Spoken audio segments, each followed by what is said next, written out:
Hey yo, what is up guys? Magnus Rick here, and we're going to be playing a new game called Crypt of the NecroDancer. Now, a big shout out to Crazy RJ for showing me this game because I thought it was awesome. And it's a little bit different than what I've played on the channel so far. I know I haven't played too much, but I do want to showcase a wide range of types of games that I like playing.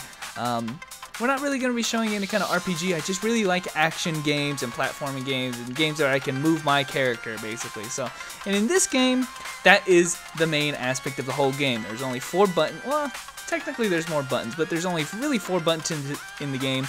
Those being the 4 directional movements. And as you guys can see, this game is actually really focused around the music of the game. And I gotta mention, it's done by Danny Baranowski, the guy who did all of the Super Meat Boy soundtrack. So I could just tell you right now that this soundtrack is really awesome. Now, I've already played through the game.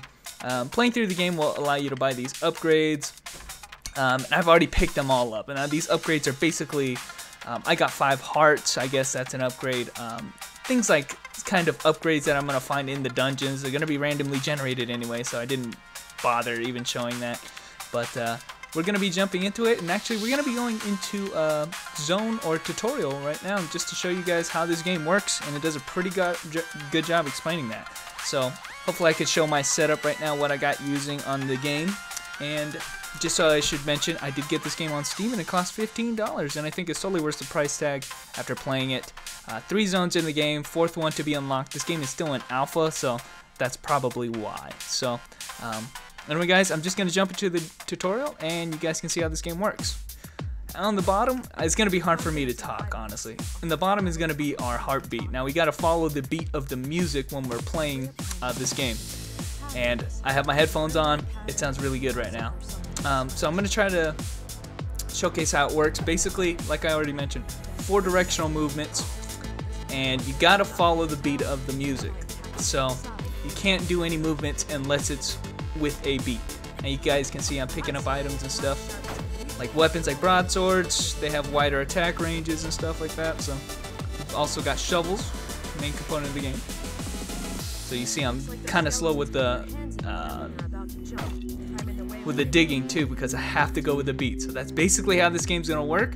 There are different types of enemies, and she was kind of talking, but there are different types of enemies, and really you got to know the pattern of the enemy when you do it. There's also traps like this.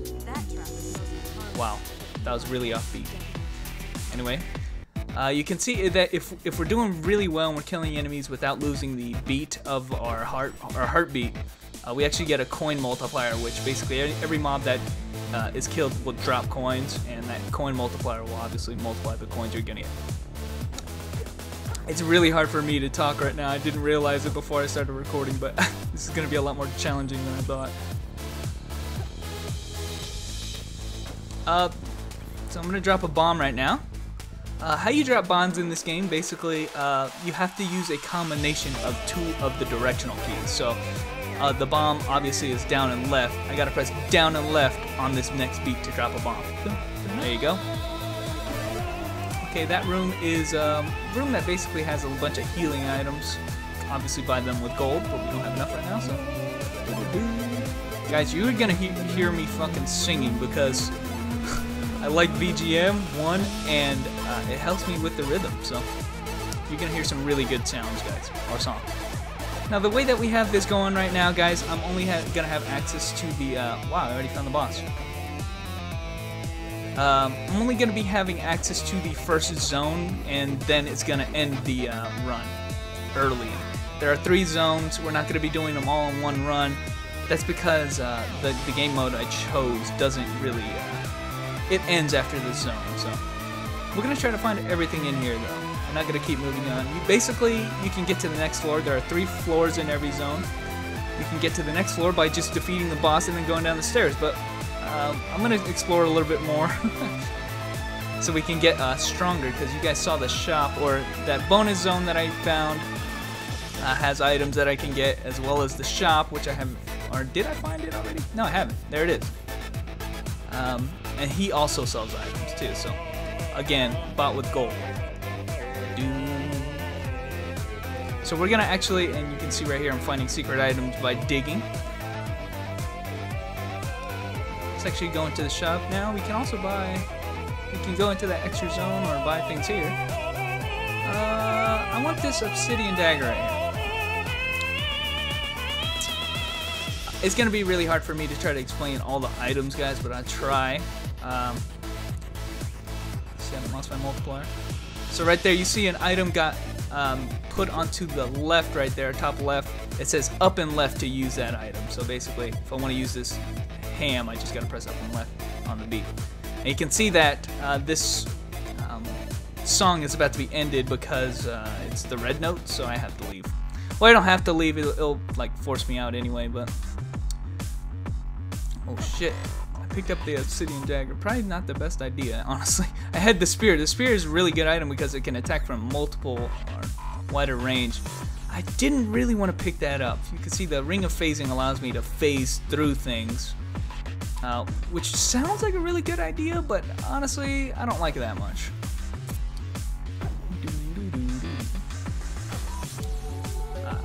So the obsidian dagger that I picked up actually does more damage the higher my coin multiplier is.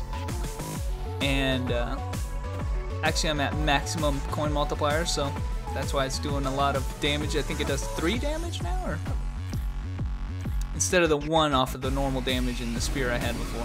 Okay, we found a dragon. Yeah, it does 3 damage. And you guys can see the strategy I'm using to kill these enemies is merely because I know how to beat them. It's gonna be really hard for me to explain. That's gonna require another video or something, guys. All the enemies basically have their own type of pattern that you just have to know it. Easy as that. You just have to know it. Like, gosh, this is gonna be hard for me to kill this bitch. Oh, I can still open the door. Like, for instance, that one follows you. Oh shit, almost ran into this guy. That one follows you, but it doesn't attack you until you are facing away from it, kind of like those ghosts in Mario. So. I keep forgetting I can phase through shit. I don't have to dig.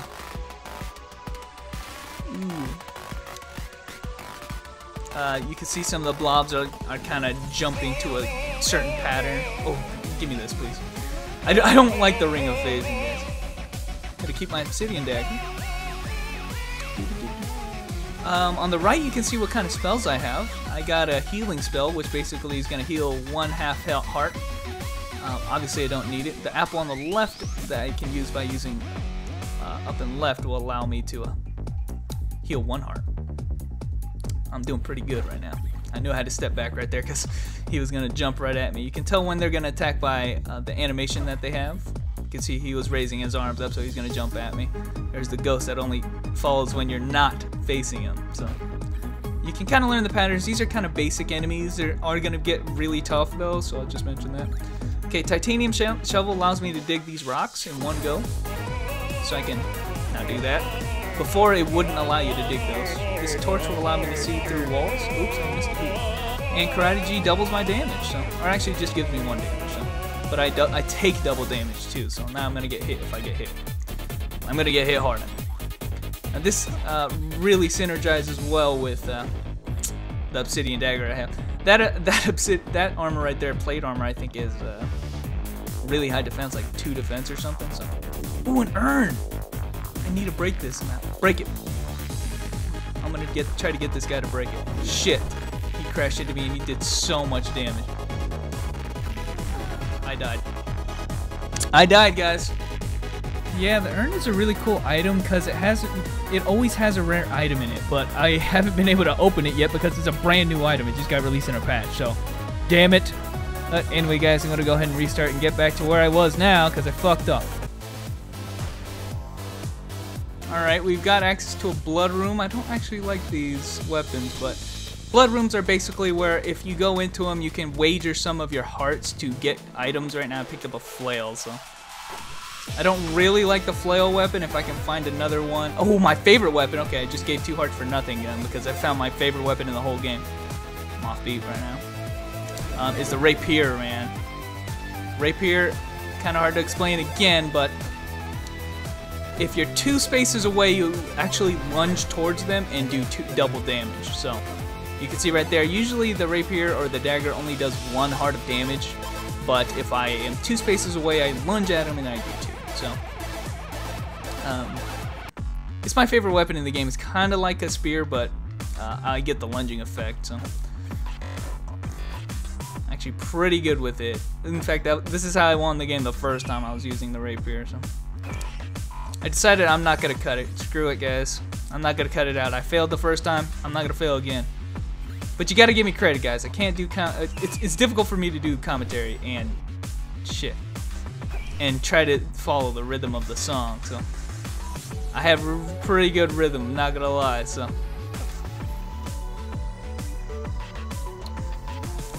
but like I said, rapier is really awesome. There's a minotaur. A lot of these bosses you'll notice can kind of lunge through the walls, like can like break most terrain. So it's not just you who can do that. Most of the bosses are going to be able to do that. The dragons, for instance, and, dragons especially, in the minotaurs as well. Somebody just crashed right through there. The boss should be close by. Oh, there's a potion right there. Now, potion's really OP, I should mention. Okay, right there was me trying to dig in an area I can't dig. You can see my shovel's not strong enough to dig through that, so I'm gonna have to get through it with a bomb. Now, this potion right here, I was able to see it because I had a torch, but the potion is basically like a revive, and it's kind of a rare item. You actually don't see it very often. I was able to see it because of the torch, though. I hear a dragon or some shit, and he's, he's coming through the wall. I'm gonna do something called the dragon dance. That's how you're supposed to beat him. It's a strategy. Again, I've practiced a lot on this game. I've already gotten a lot of the achievements done and stuff, so this is not my first time playing this, obviously. If I know all the freaking patterns already, obviously not. But yeah, this run is guaranteed me victory. I shouldn't have even said that because of the potion I was gonna mention, but these purple boxes always have a magic in, or they can have one of two things, either a magic scroll or a magic like spell. Oh shit, I'm all beat. Or a accessory. So magic spell or scroll.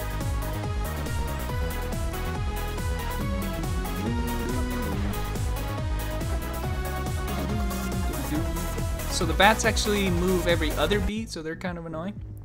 And guys, we're at the boss. I was right. I should have gotten to this boss before. So this guy is King Konga. Now you'll notice that if you look on the bottom, my beats are skipped. My every 8th beat is skipped. So I go 7 and then stop. 7 and then stop. So that's how this stage works. Of course, all the enemies only react to how you move with the beat. So you can stop and you're gonna be fine. The enemies are not gonna move. So we're gonna see that when we jump in here.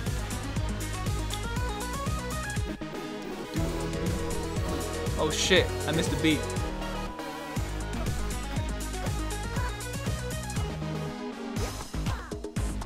That's how you're supposed to beat the conga line. And then King Konga comes. And we got him, guys. And that is the first zone. It is the beginner zone. Next time, we're going to be jumping into Zone 2. A little bit more challenging. But man, can I just say, great music. Man, guys, I've never been so challenged at commentary in my life. Honestly, I'm looking at the bottom of the screen like I have to move while talking. But yeah, King Konga is just one of 3 possible bosses that we could have gotten. So that's how come I knew his pattern. There we go, guys. So there's our run in Zone 1. And next time we're going to be jumping into Zone 2. So this is going to be a pretty short playthrough, guys. I'm going to end the playthrough by doing hardcore mode, which is basically going to run us through all 3 zones at once in one run with no bonuses. 2 hearts. So anyway, guys, thanks for watching. And next time, we're going to be jumping into Zone 2. Catch you guys later. Music is so good, man. Look at her dancing. Yeah.